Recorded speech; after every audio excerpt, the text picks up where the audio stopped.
I wouldn't have missed this for the world.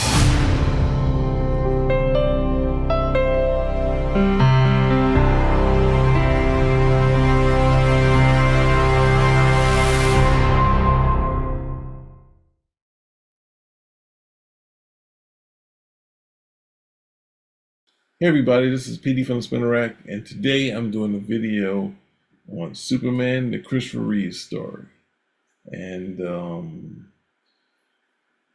this one is a tough one because obviously because Christopher Reeve was in a bad accident, and he wasn't necessarily before that Hollywood royalty, but he's kind of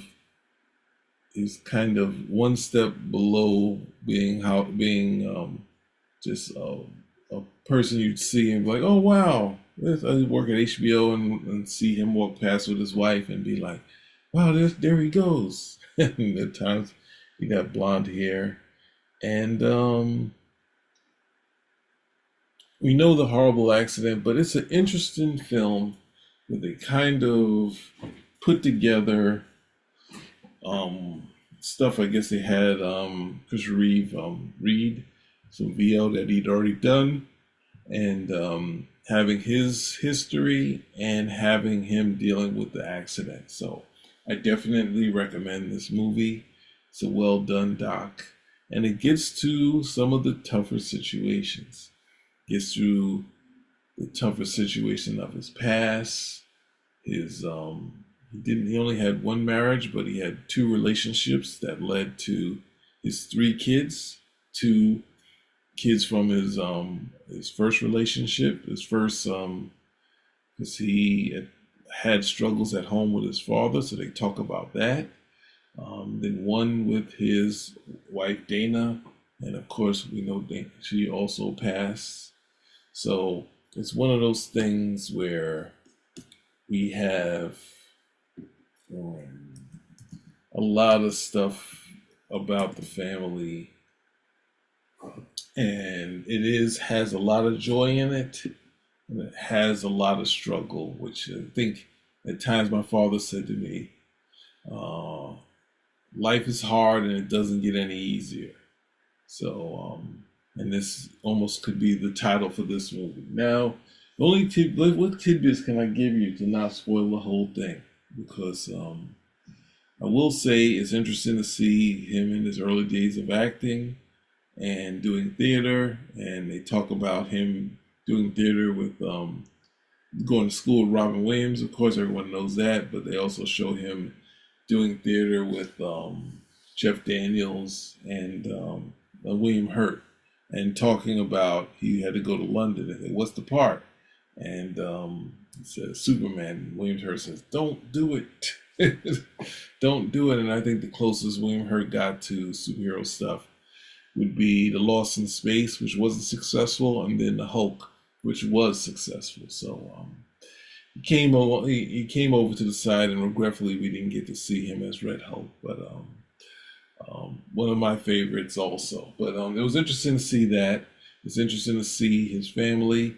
Interesting to hear that his struggles with his father, did not thought he was doing the classic story, Man and Superman, when he said he was doing Superman, not the comic book character. And he was totally saying you shouldn't do Superman, which ultimately doing Superman led to his biggest success. He also showed how gracious he was as a celebrity, always lending his time to his fans, and also, the glimmer of hope with the accident, because he did start to slowly move. It was very small, his leg a little bit and his fingers, so he gained some things, but obviously he passed and left, and they talk about all of that stuff in there. So, is there any other tidbits? They also, obviously, since Robin Williams passed, they're saying the counterpoint is that as crazy as Robin was, as far as his humor, him and Christopher Reeve kind of met each other in the middle, and it always worked. And then as the sadness kind of grew, when Christopher Reeve was gone. So it's important to see how, though someone has gone through something, led to um, having Robin Williams feeling like Robin kind of stayed away from the darker side of it, or because he was letting it out a little before he passed. And then they also talk about how he was also able to connect more with his family, being in the wheelchair, since he wasn't always on the go and always wasn't, still super competitive. So there's a lot of things to this movie. If you're going through something, it might not be the movie to watch at that time with a family member, but because I'm going through a little something, and but I release it and go. Some people have a hard time releasing it and not going into the abyss. So if you're that type of person, maybe give it some time before you check it out. But at the same time, I definitely recommend it. I definitely like how they pace things out. And it's interesting to say, I guess the only other tidbit I can say, Superman wise, was that when he got there, he wanted to rehearse about things, do stuff. I think Gene Hackman was surprised because he was thinking, "Hey, this is Superman," but you could see an approach to flying, an approach to Superman. He brought his A game. His approach to Clark Kent kind of brought out the humor of it. It wasn't neither character sort of the same. They didn't have the same type of humor. George Reeves had sort of a humor to him, and Christopher Reeves had a different type of humor to him. But both, had well, I think the movie is a little more joyous and having the reality. So it's like, and it's interesting. It was great to see the producer say a lot of people, because the comic book said that the second one was better, but the core of the first is really what, bringing people together. And it's really special of making superhero real, to a lot of people that didn't believe it could happen. And Christopher Reeve being a pilot, he brought all that to the wire work in Superman, and being able to shift his body, and they see it on screen. And they said the first time they saw it and he shifted, they were just like, ooh, and they had something. So it's what else is there anything else I can say as far as that?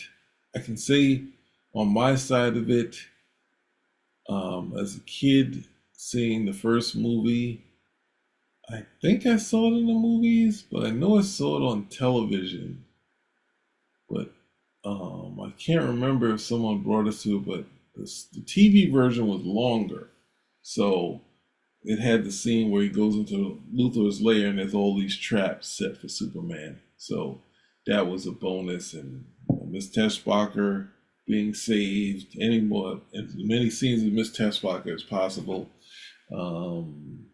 What else? Superman 2.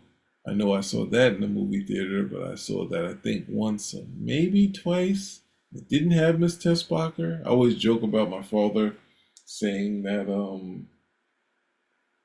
years later when I was watching it, and I was kind of cringing because I think the approach of Superman 2, or Superman giving up his powers and losing, being beat up by this bully type of deal, which was saying, I think the comic books went out their way to say if Superman didn't have any powers, he would almost be an A personality. He would be an alpha even without the powers, So without powers, there would be no reason to be kind of pulling himself back, and he'd probably be his best him.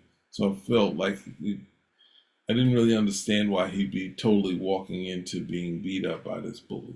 He's like 6'3", so it'd be easy to say from the glasses, but that's one thing where you you could still have the scene, but it was for obviously dramatic effect. So I can't fault it.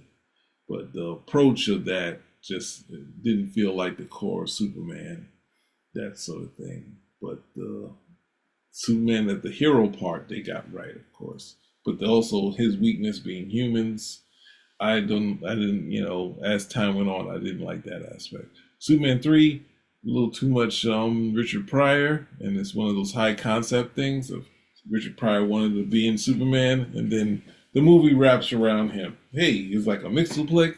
He's like a real life mixoplex. Let's kind of play to that when the core of it is Superman, Clark, and Lana. I think that core was very strong, even though they had struggles with I guess they're going through something with Margot Kidder, but her scenes, she kind of knocked her scenes out the park. So he was my Superman for who knows how long until and I wanted to read Superman again, and I couldn't necessarily get into the period. I would check it out from time to time, and I was constantly checking up on it, but I had the movies to check out, and I saw Superman 3 a bunch of times. I only saw Superman 4 once, and that's a testament to it was really nothing. No, I think someone did an overview of it. There is something there, him closing up his mother's farm since his mom passed, and that sort of scene. So there are scenes in there. I think it was the same time when Burns Superman was coming along, and some of the Clark Kent scenes just weren't landing, and it's kind of tough. So, with that said, I think I rounded it out because they only briefly talk about Superman 3 and Superman 4, and they briefly talk about Superman 2 also. So, guess it's giving you just my perspective on it. But otherwise, because he had a tough father, he had a loving family, but at the same time, this is getting into too much of the plot. So you guys check it out. Make sure if you're going through something, take some time before you watch it, and when you have it settled, if you're going through something with some family member, then see it at a later date. But otherwise, spin a workout and check it out.